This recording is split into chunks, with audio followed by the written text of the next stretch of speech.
This is another example application of KVL, KCL and Ohm's law.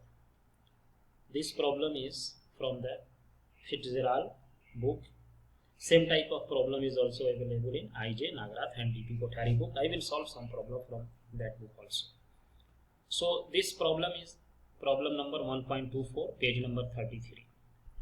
Here the given values are I1 2 ampere, I3 which is a function of time, I3 is function of time, I4 is also a function of time because with change the time the value of current I4 changes.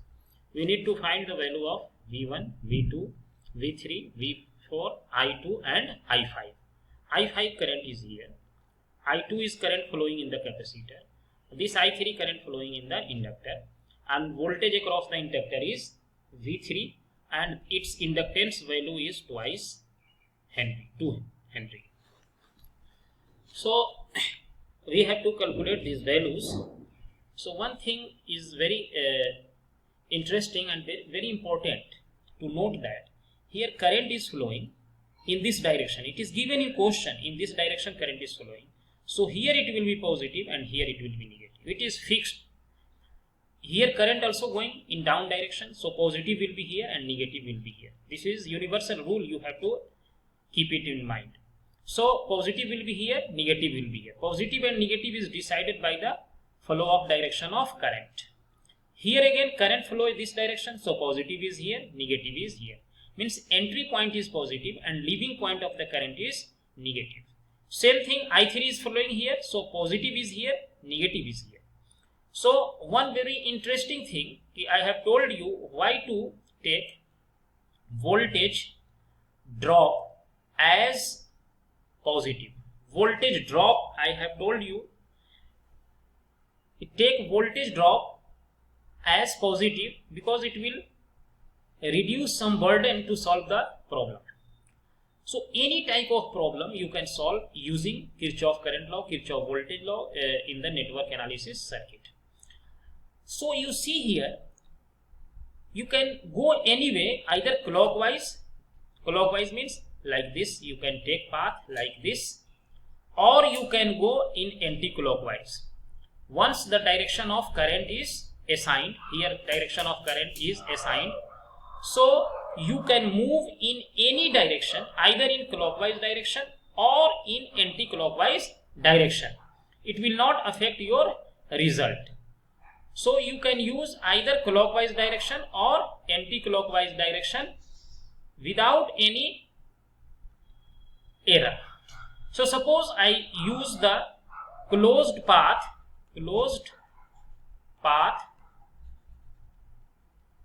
A, B, C, B, A, or you can also choose closed path A, B, C, D, A. This is also a closed path. Starting and end point is same, so it is a closed path.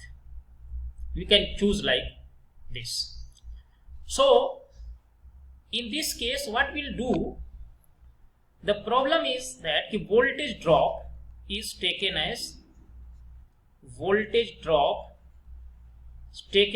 positive, and voltage rise take it as negative. What is voltage drop? Voltage drop means कि if you move from positive terminal to negative terminal, then it is voltage drop.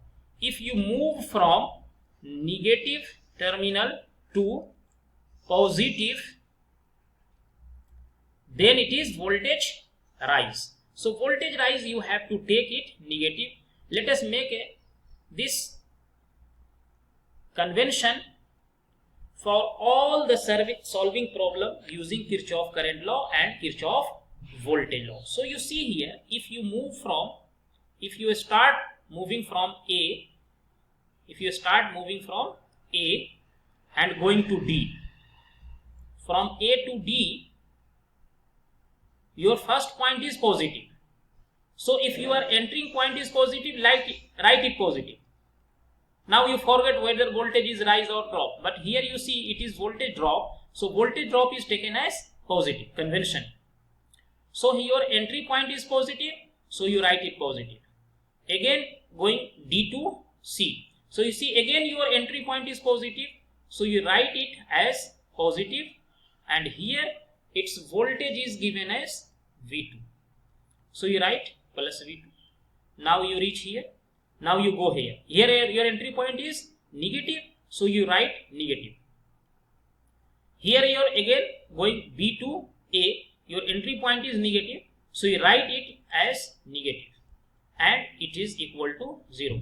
This is called Kirchhoff voltage law. So this is Kirchhoff voltage law. Why this voltage positive to negative is voltage drop, so I have taken it positive. Again it is positive to negative, voltage drop positive. Again it is, now it is negative to positive, so voltage rise is taken as negative, voltage rise is taken as negative. This is advantage that now if you forget to assign the sign positive and negative, if you see here positive, your entry point is positive, write it positive. If your entry point is positive, write it positive. If your entry point is negative, write it negative. If your entry point is negative, write it negative. One thing is like that. Suppose this is for which path? This is for the path, closed path AD, or this is your closed path. If you use this closed path, means you are going from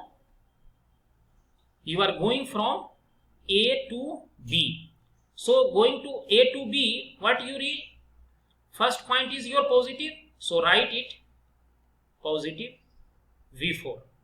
Then B to C, your entry point is positive, so you write V1 positive. Again your entry point here it is negative, so you write it V2. Now from D to A, your entry point is negative, so write it negative V3 equal to 0. So this equation and this equation both are same. If you take minus common from here, take minus common, so it will be V1 plus V4 minus V3 minus V2 equal to 0. So these both equations are same. So any path you can go, just assign that positive and negative sign of voltage and current. So this gives you very clear idea that the entry point is positive, write positive, entry point is negative, write it negative. Now we have to find these values. How you can find V1? Our first point is find V1. So you see in your problem V1 is the, where is the V1? V1 is the voltage at 5 ohm resistance. So V1 is the current I1 multiplied by 5 simply, and I1 is given 2 multiplied by 5, so it is 10 volt. So V1 is calculated. Now we have to find V2.